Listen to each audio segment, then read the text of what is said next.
Good morning. I am Jennifer Nassor, and I am co-founder of the Pocketbook Project.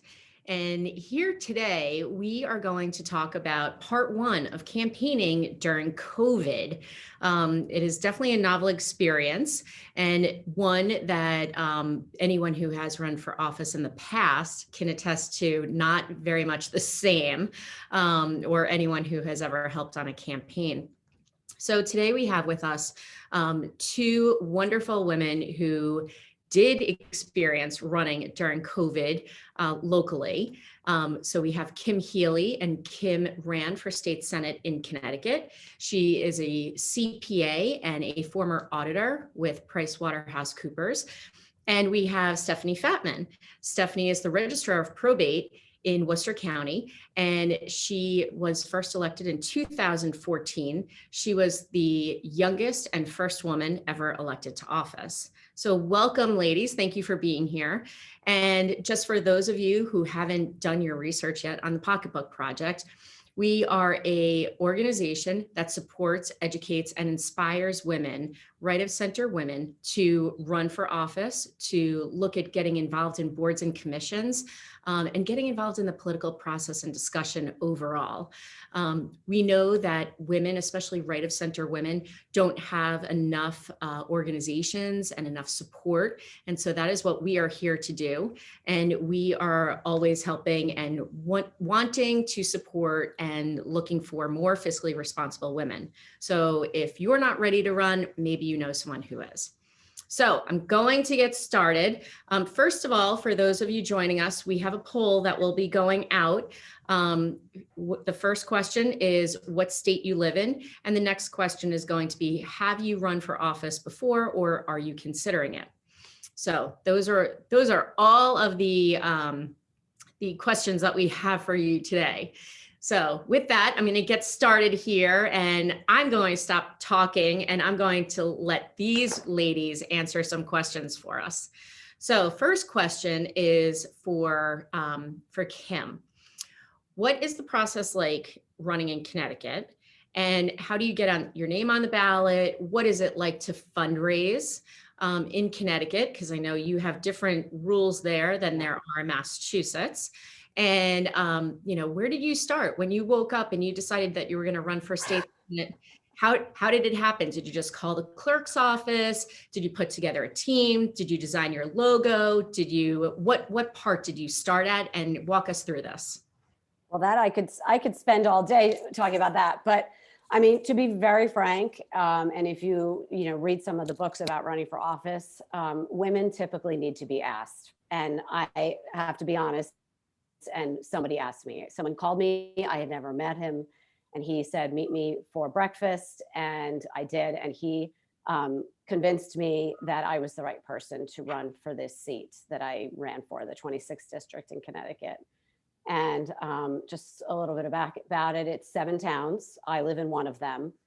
And this person happened to be from another town. And each town has town committees, Republican and Democrat town committees. So he had met with the other 7 chairs of the other town committees, and they decided that they wanted to put a new person up.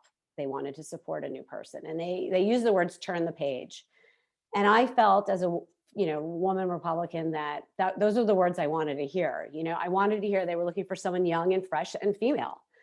And so I had their support, and you have paperwork to do. And in Connecticut, we have something called the CEP.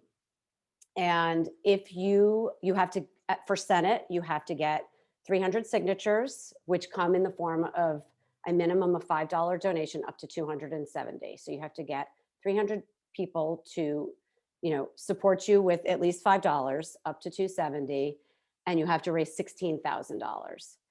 And not all the money has to come from in district. So like my mother donated 270 and things like that, but you have to raise 16,000 from in district and $300.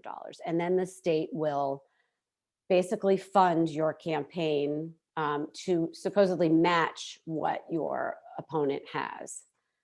So I'm not sure if you want me to go into more details about that, but there's just a lot of paperwork and filing. The only other thing I would say about say the paperwork filing would be the most crucial person with a setup like this is your treasurer. And normally I'm the treasurer being the CPA. So for me, it was interesting to work with another treasurer, and but for that purpose, it is crucial to have somebody that you can trust, because that's where the most problems, I would say, arise in the campaign. You don't want to get caught out with an error or anything. You don't want that to be what sidetracks your campaigning. So I don't know if you want me to stop So there. would you say that the most important person to get onto your campaign when you first started was having someone trustworthy and knowledgeable to be your treasurer? Absolutely. Yeah. I mean, after that, it's your campaign manager. Right. So that's how it worked. And I actually had two. I had a woman who basically just kept me moving forward. And then I actually brought on an attorney, a younger man attorney, because I refused, again, I was very cautious about doing the right thing, not saying anything that could be questionable, in the era of, dodgy media or whatever you want to call it, fake news. I refused to put out any fake news. So everything I would say or wrote would be vetted and made sure it was, trustworthy and truthful and legal. Great. And Stephanie, can you run us through the process in Massachusetts of what it's like? I ran for office in 2019 for Boston City Council. So of course I had to go to Boston City Hall. It was a much different process, but what is it like in Worcester County? Sure. So I'm Stephanie Fattman. I'm the Register of Probate for Worcester County, and the seat I hold covers all of Worcester County. So there's 60 cities and towns, and it's a unique position in the courthouse. And to run for countywide office, we needed to go to the Secretary of Commonwealth and pull papers and then get 1,000 signatures, certified signatures. So you collect really about 2,000 signatures. And as you mentioned, doing it in a time of COVID, we got right in there. It was early February when we started the process and had to have our signatures in by March of 2020. And so you can collect signatures from anyone in the county, anyone in the district. And then you get your 1,000 certified signatures, you submit them back in. And that is really the paperwork. It's a little bit different in Massachusetts than Connecticut. It doesn't sound as lengthy for paperwork. And then really once the paperwork's submitted and approved, the campaign is on. And so Stephanie, I know, running for state Senate is a partisan position, right? So Kim, you had an R next to your name, but Stephanie, running in Worcester County, it's nonpartisan, correct? Well, it is in the sense that you do have to declare a party and you do have to run under a party. So I obviously ran as a Republican, but the position I hold is just unique in that it's in the courthouse, as I had mentioned. And so when you actually hold the position, that is nonpartisan.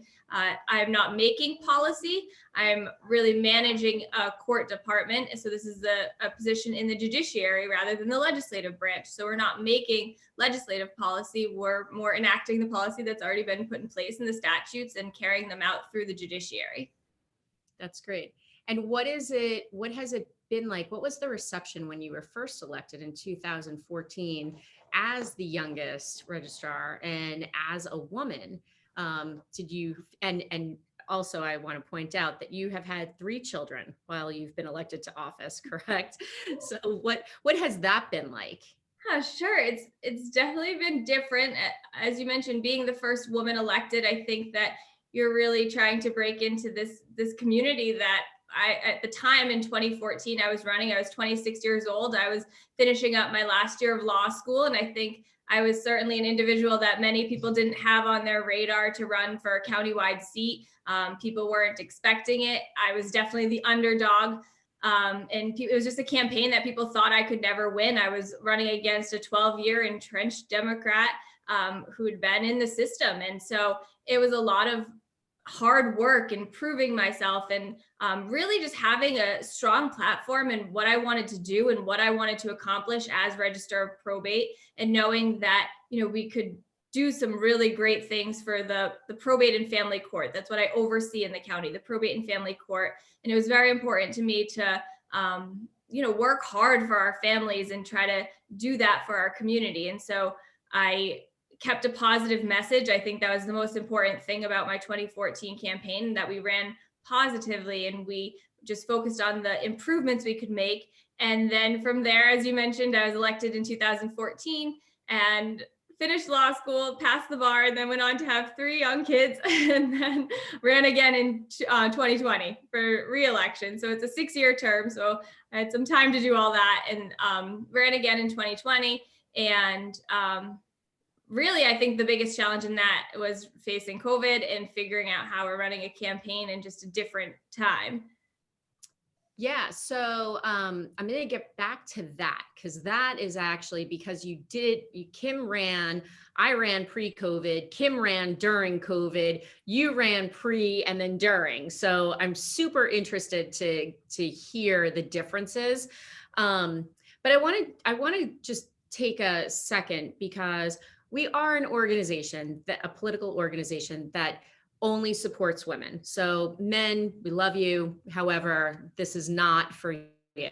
Um, we know, all of us here, what we know is that women need different support systems. And what we also know, for those women who have been involved in politics for a while, it is most of us have had a man who has been the person who has pushed us before to get into elected office, who has kind of supported us and guided us and was the first one to encourage. And what we're trying to do is change that. We're trying to be a group of women who are supporting other women and being their backbone, and understanding that we have different needs. We have children, we have parents, we have siblings. We are not just running for office or not just in elected office. We all have a lot more going on. And so there are different needs that we have.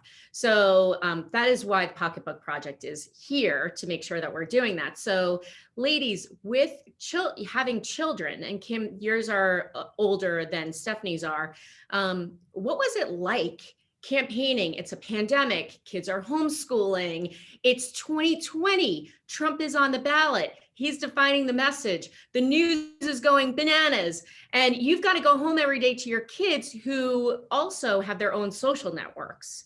So give us a little bit of that landscape of what that was like. Do you want Stephanie to go first, or? Go first, Kim. Me? So yeah, so my youngest are 20, my oldest are 23. I have twins. And then I have a 16-year-old and a 14-year-old. So they were in high school. Well, they were finishing, my youngest was finishing 8th grade when the pandemic hit. And yes, homeschooling. There were a lot of challenges. I was really fortunate. My husband also, my older 2 had been living away from home. They were grown up and moved out. They wound up coming home. My husband wound up working from home. So actually, we just changed roles, really. My husband retired and he stepped up to the parent role, which he had never done in the previous. So it was a really interesting, life-changing time for us. I never run for public office before. I have been on boards and commissions, but only as appointed. So I had no idea what I was getting into in the political side of it. And like you said, the national climate was pretty, you guys have it there in Massachusetts too. So, it was pretty hard from both sides, honestly. But I never, like I said, I never ran before. So running during COVID wasn't really anything I could compare to. So I just got on with it. But like I had said, so the 7 towns, and I just was going to say this before. So there was a convention in May, and I had to win the convention to get on the ballot as the Republican candidate.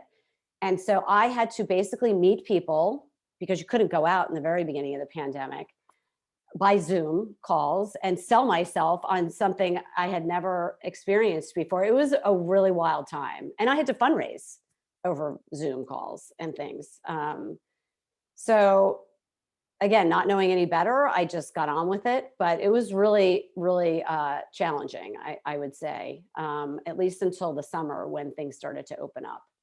But yeah, once I was on the ballot, I did have an opponent And he promised not to primary if I had won by a large margin, which I did, surprisingly, because he has actually held office before, but I beat him and he did decide to primary. So then I had to, just campaign for the Republican ticket through until August. And then once I won that, then I had to pivot and learn how to campaign against the Democrat incumbent for the rest of the time. So there was a lot of learning experience. And the home life, I basically wasn't a mom, I must say. I really just campaigned. I had too much to learn. So fortunately I had family that was helpful and not very young children. I don't know how I couldn't have done it, honestly. If I had little kids, it wouldn't have been possible. Now, so Kim, I was lucky. Since your kids are, even though they're young, they're teenagers, did they, because you are a Republican, did they run into anyone who was harassing them? I know that my kids, and I wasn't running for office, had other kids that were saying to them, well, we know your mom's political leanings. And they're not, I wouldn't say bullied, but definitely comments being made to my high school age kids.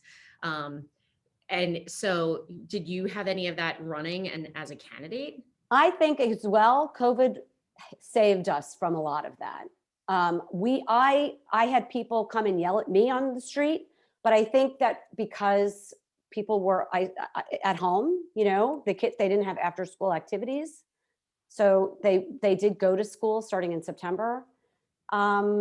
My 14-year-old is very confident, I think, and would have just told people they're being silly. The 16-year-old didn't like it. I don't think anyone said anything really harsh. My daughter, though, she's a registered Democrat. She was the one I had the most fun with, but it was also good. Look, I run as a Republican because that is who I am, and I believe in the fundamentals of what the party stood for, and I think still stands for, because I haven't changed and my beliefs haven't changed, regardless of what's happening nationally. But I run as a candidate who can compromise and knows that we have to compromise and we have to make things. And that's the reason I ran, honestly, because I do 100% believe that you need a balance at the table. You need to be able to work together, and regardless of what party you're from. So I think people knew that about me, and I don't think that other parents judged my children because of that, or judged me because of it. Great, that's wonderful. All right, Stephanie, on to you, because I know we're both in awe over the fact that you had a baby not long before you started campaigning again, right? Or at that same exact time, you produced a third child, and you already have two gorgeous and rambunctious, right? Very, very curious children. So, and on top of it, I must add that Stephanie's husband was also campaigning. He is a state senator of Massachusetts. Her husband, Ryan Fattman, who we here at Pocketbook Project are big fans of. So Stephanie, how was that? Because your support system was definitely a little bit different, and then you had a baby. Sure. Yeah. So I had a 4-year-old, a 2-year-old, and then when I pulled papers, my youngest was 8 weeks. So it was busy and chaotic, but I was like Kim said, you know what you know, and you go for it. And I think that you've both mentioned the most important thing is always that support system. And so it looks different for everybody. And I was fortunate in a way to have a husband who is involved in politics, because he understood what it takes. He was running his own campaign at the same time. Sorry, you can probably hear my kids in the background. He was running his own campaign at the same time. And so he understood the hours and the kind of the emotional stress of it, and the mental capacity that you need to, focus and run a campaign. And so he was a support, but we also put together a great team right in the beginning. And we brought a group of people in that just kind of did it all. And that was the support that I personally needed to get through, because early on in the campaign, as Kim said, a lot was going on over Zoom or over the telephone. And, I had 3 kids running around. There was no daycare, nowhere for them to go. And, we had a team, and sometimes I'd make a call and somebody would do a little dance for the kids, and then we'd switch roles and we'd just get the work done and focus on what we needed to accomplish for the day and just kind of making it all work together.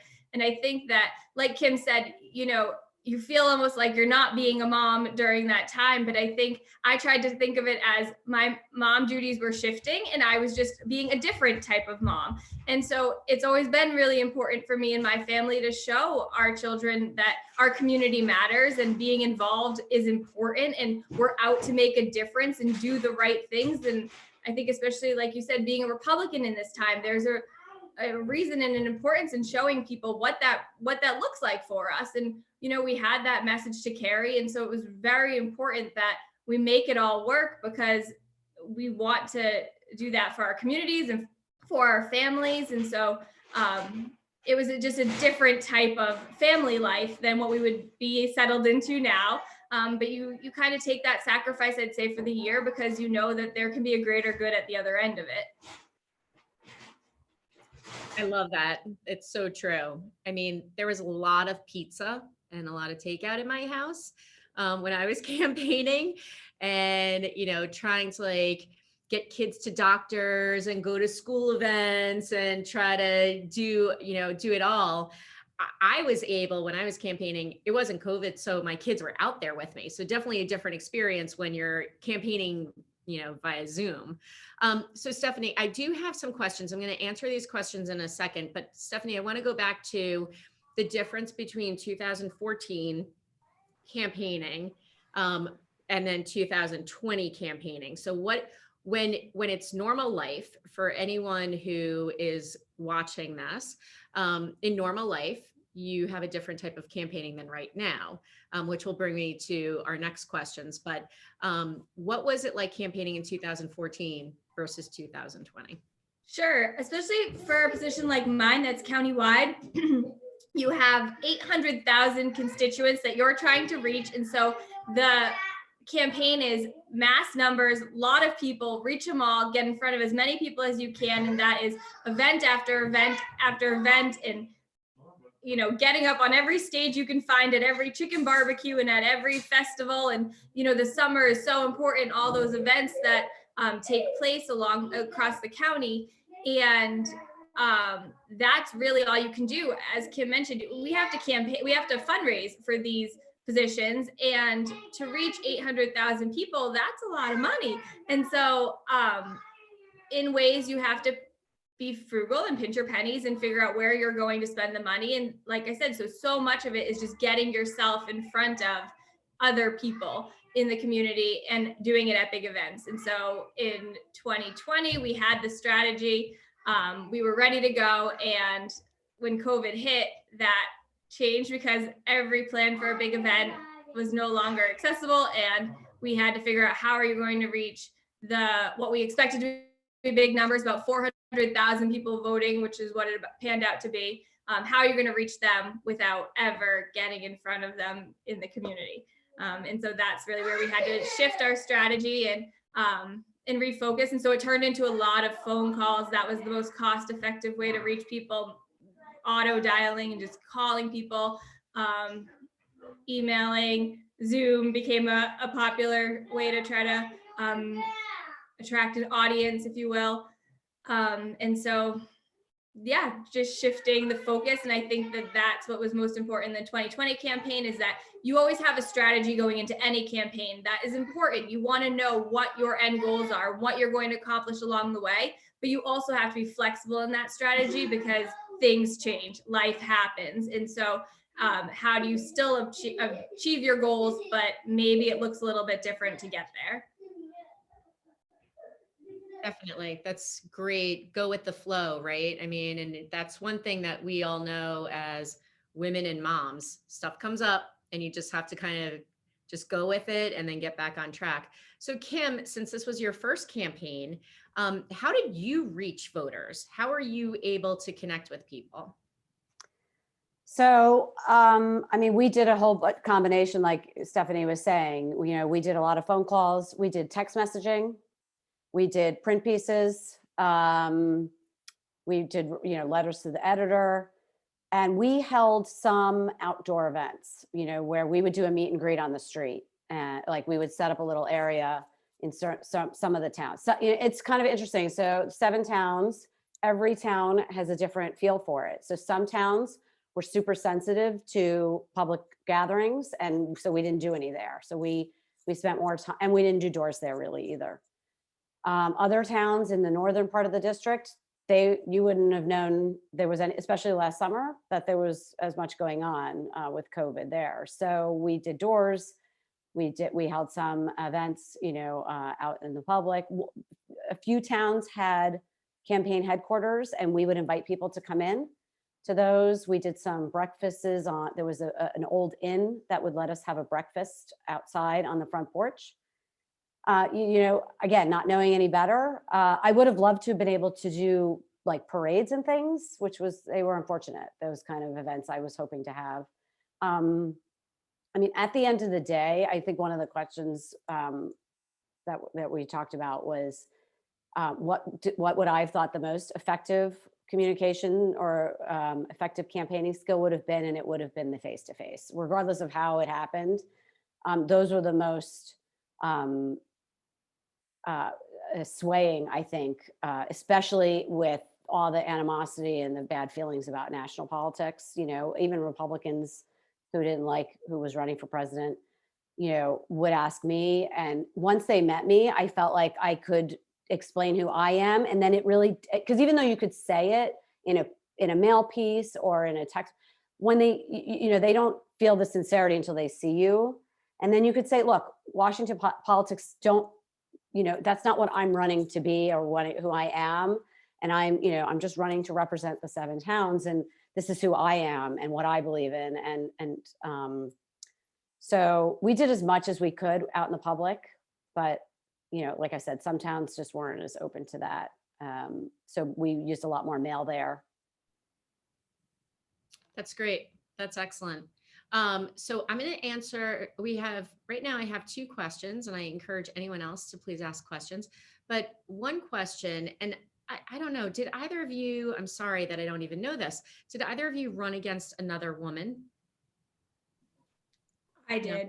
Initially she was in the Democratic primary, and late into the Democratic primary, not a man entered. And so, yes, the 2 primaried them. And then actually the man did win. So that's why I went against in the general, but there was another woman in the race. Okay. So Stephanie, I'll ask you this. I mean, I did my race for city council remarkably. There were 4 women and 1 man. And so I was running against other women, which was something I never thought I was ever going to see before. But I did. So what was it like for you to run, to think, because you ultimately didn't, but when there's a primary, it's a 50-50 chance. So do you think your strategy would have changed at all? The playbook changed at all if you were running against another woman instead of a man, or would it be pretty much the same campaign? It's an interesting question, because for the first, I would say 6 months or so of the campaign, I only knew about the woman. As I'd mentioned, the man came in late. And so, no, I will honestly say for me, I believe in really running for myself. And that's really the message we carried through, is that we set up our strategy, and I set up kind of who I am and what the campaign would be about and why I deserved to be reelected. And with that, we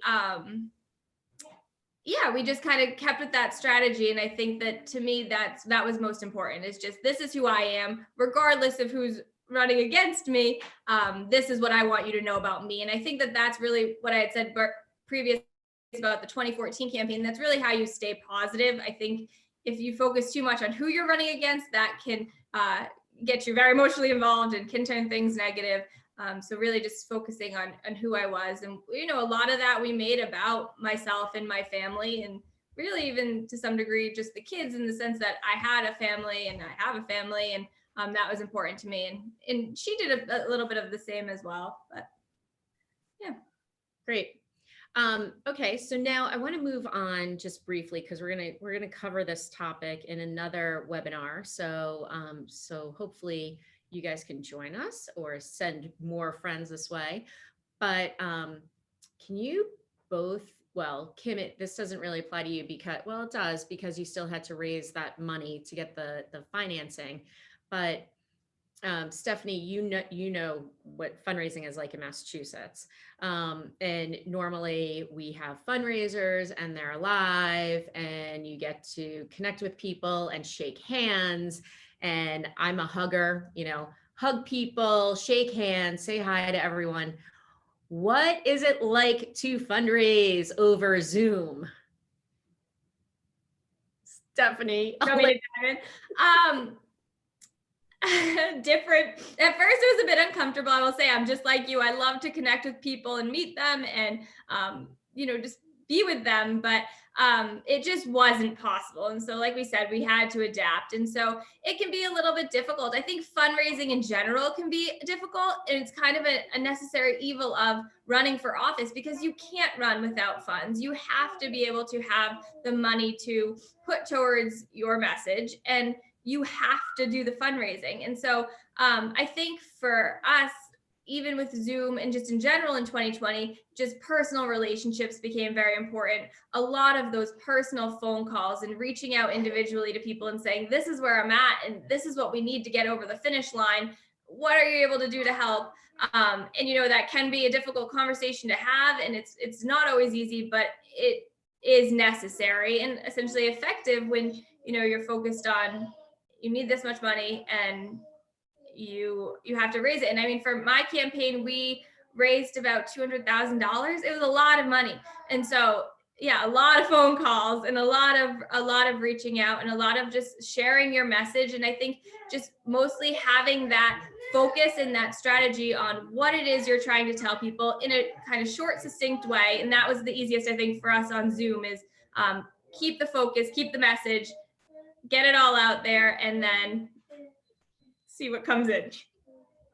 Now, in 2014, when you first ran, how did you first go about the fundraising? So, I mean, were the people who donated to you, maybe I should go back, were the people who donated to you in 2020 previous donors already? Were they on your Christmas list? I mean, how did you, or did you just find new people to ask? And did you raise less money or more money? One, because of the pandemic, or two, because you're an incumbent and people already knew you?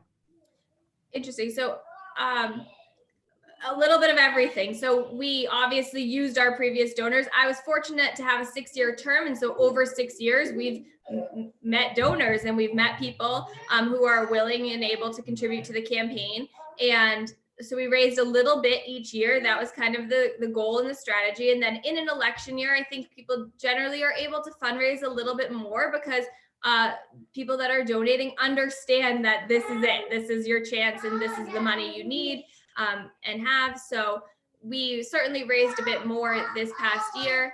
But in the past, normally we would host fundraising events, like you said, and just bring in people. And it's so much easier to say, hi, bring a friend, and that's how you expand your network by having someone bring someone and getting to know more people that way. And unfortunately, I think, especially early on with Zoom, I don't know if people were hesitant or how they felt, but it was a little bit difficult just getting people to sit down at 7 o'clock on a Monday night to hear your message and want to really be involved in that. So that certainly made it more difficult. So you had to work with the people that you'd already worked with in the past. And then, like I said, I think a lot of personal phone calls to try to reach out to the new donors and reach new people. Great, thank you. And Kim, so because Connecticut, I'm mesmerized by Connecticut because I mean, we here have to raise every single dollar. And my race was nonpartisan, supposedly nonpartisan, not really because of everyone knew what I was. And so I was, right from the get-go, right out of the gate, I was labeled the Republican. And that was basically how I was known. Mm-hmm. So, but fundraising, I like to fundraise, and I would sit here and make phone calls all day long to get money. Of course, totally different now in Connecticut. So how did you reach those people? I mean, if it had to be money in district, how did you get those folks did you know all of them? Did you cold call all of them? Did the town committees help you? Which brings me to the next thing. How important were the town committees in your race? So 2 parts for you. Okay, so I'll even back it up further. So we run every 2 years. So, and then you have to close out your account. So you raise your money and then you're like, my account's done. So if I decide to run next year, I would have to restart from scratch. And I mean, so the incumbent had the benefit of filing in January. He had all his fundraising done prior to COVID hitting. I filed on March 9th. It was under COVID that I even opened my bank account. But I got the first 150 donors through my friends and family. So you only have to be, I think it was 13 years old. You could donate $5. So I joked that if my opponent's team looked up at my donors, they would be horrified because I don't think any of them were registered Republicans. But it doesn't matter. Party is irrelevant, and for that purpose anyway. The rest, the next 150 was very hard. I didn't have a network to go to. The Republican town committees, they didn't know me. I mean, I had to sell myself to them. I had to sell myself to the delegates for the convention. I just basically started the one good thing about the program in Connecticut. Well, one thing I should also say is you don't have to do it. You can try to fundraise your own money. I'm looking here, the general election, I got $91,000 and then I raised 16. So it's not a lot of money. And unfortunately in Connecticut as well, the majority party is the Democratic Party in Connecticut, controls all the representatives and the US representatives, both congressmen, the governor. So my opponent had access to some of, he had access to resources that I didn't have. Plus they had the backing of huge PAC money and things like that we also don't have, being a very minority party in the state. So yes, it's on paper an even playing field, but really it didn't feel that way because people would call me and say, did I know that my opponent got 10 grand of PAC money from, X, Y, and Z organization today? And I just kept thinking, oh my gosh, like, what is that even gonna, what is that gonna do? And then you'd see mail pieces come out promoting him. They were really good. At least they didn't attack me, but I had no record to point to that they wouldn't be happy about. But yeah, so what you could also do then is everyone that ever donated to me or to my opponent or to the previous, the previous senator to my opponent was a woman Republican, and I could go through her list of donors. So some of them you could see, they donated to her. She ran for 10 years or one every 2 years for 10 years. And so you could see the donors that gave to her consistently. So I would write to them, and then if they didn't donate, I would call them and things like that. Yeah, I mean, talk about getting out of your comfort zone. I had never fundraised for anything. I was a donor. I was never a fundraiser. So it was a lot of interesting conversations and a lot of uncomfortable moments for myself, but we got there. The RTCs were helpful in the fact that they knew their people in their towns. They knew people on their boards that were helpful. They were good at building those connections. But with COVID, everything I think that they would have normally done for me just didn't happen. They would have normally invited me to events or had events. None of that happened. So now, before we wrap up, and I don't know if anyone else has any other questions, but I'm going to let you both pull out your crystal ball. And how do you think that COVID now will change campaigning? masks, even if you can knock on someone's door, you're wearing a mask, it's hard, you can't smile. How do you think that COVID is going to change campaigning? And part two of that is, what advice do you have for anyone who is thinking of running for the first time from here on out until things normalize again? So, Stephanie, do you want to start with that? I think we've really entered this new virtual world, and I think that's how the biggest way campaigns are changing with COVID. And I think now people are more comfortable with Zoom, right? We do this on a Saturday afternoon. This feels good. I like seeing you guys, and it feels more normal. And so I think that, we've all got that spot set up in our house and we're ready to go. And I think that that's definitely the biggest change. And I think that by the end of the campaign as well, we found that we could resume some normal campaign strategies, such as door knocking, but we just had to be extra careful, right? We wore our masks. We made sure we were more than 6 feet back. We didn't ever hand anyone literature. We left it on the door and then stood back.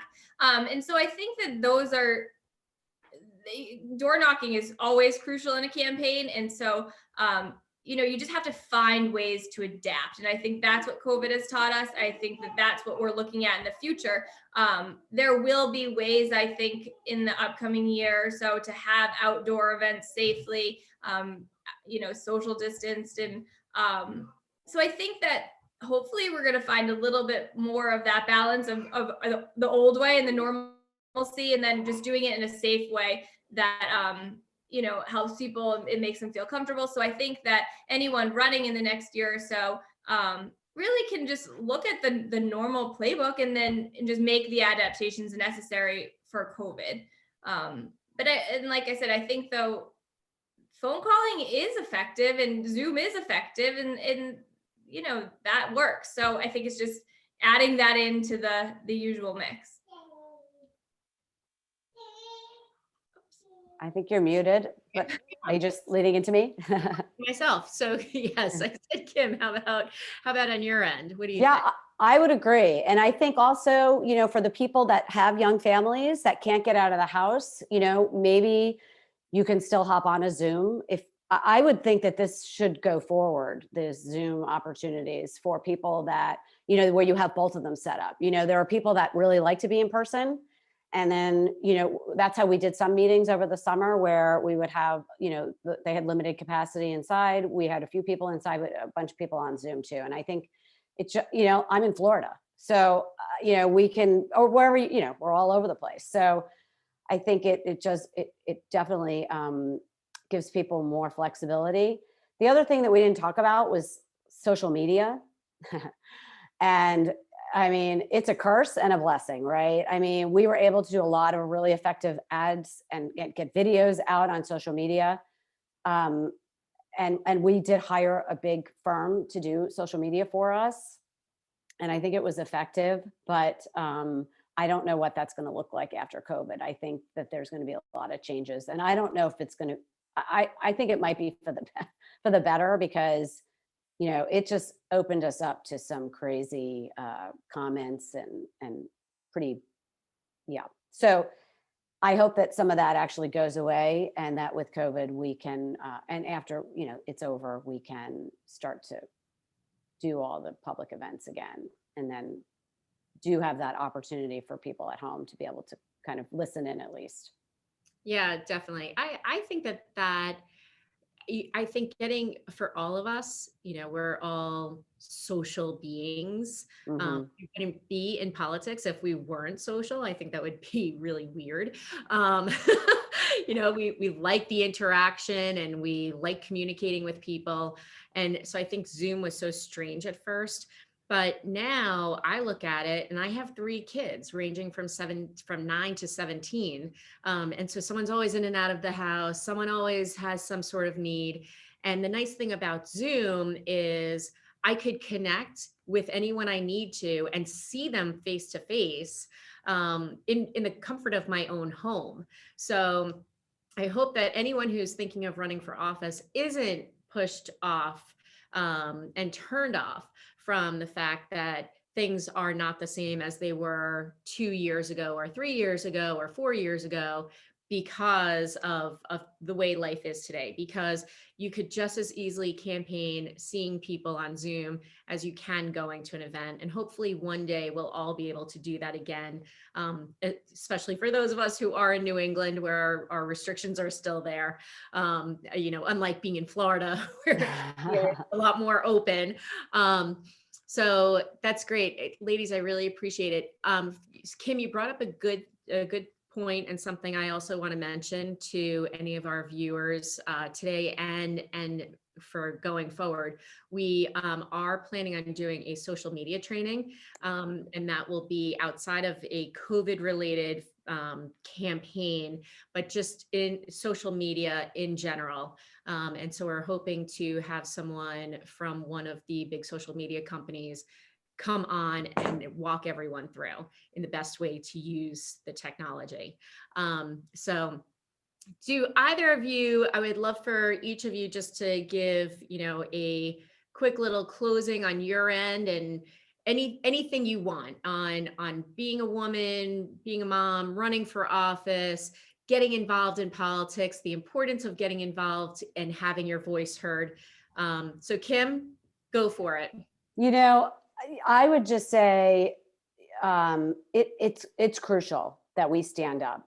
Our voices, I think, as being more conservative, are not heard. The other side are loud, and they have no problem speaking out. And I hope that if I did anything during my campaign was to encourage other women that we can't be silenced. It's just again, you need a balance at the table, regardless of what your opinions are. And the nicest thing would be when people would come up to me and just thank me for running. It didn't, and really at the end, I was not successful, but I was a winner, and I am a winner because I've just made the most amazing connections. I am I would almost say I'm a completely different person when it comes to leadership skills that I didn't know I had.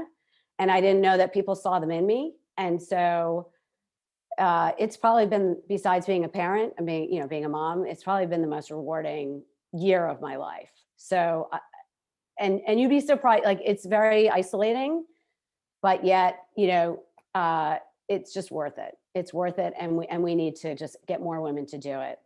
So, and places like the Pocketbook Project are just going to be crucial for us because, as you mentioned in the beginning, Democrat women just have resources that seem to be endless. And I've read those books, and and you could, obviously a lot of it is the same, but they talk about a sisterhood.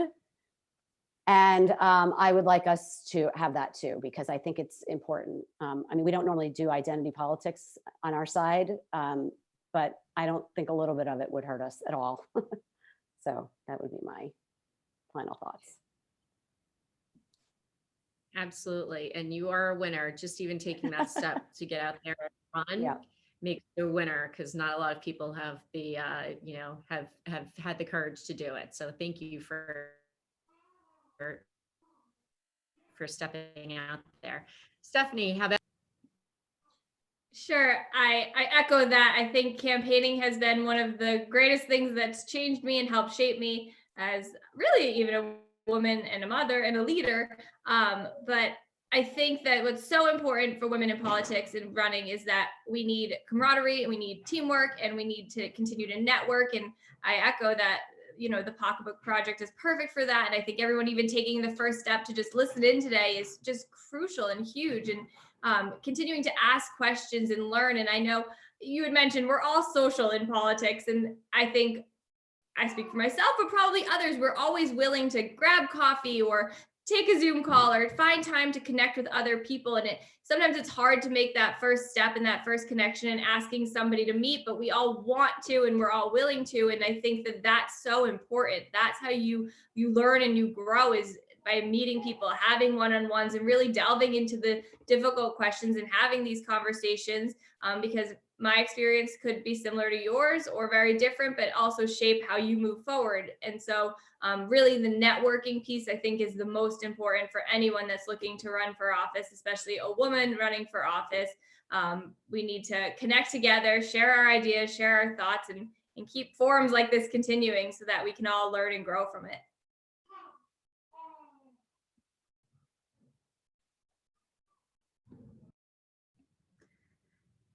The fun of Zoom, I got thrown off. It said my connection was unstable and then I was gone, but I'm back. So it's like magic, Zoom. So it's the plus and the minus of doing things like this. Well, ladies, thank you so much. Thank you for being part of this today. This will live on our website as content. So, please direct people to come and watch it and to hear you both. And we really, at the Pocketbook Project, we really appreciate it.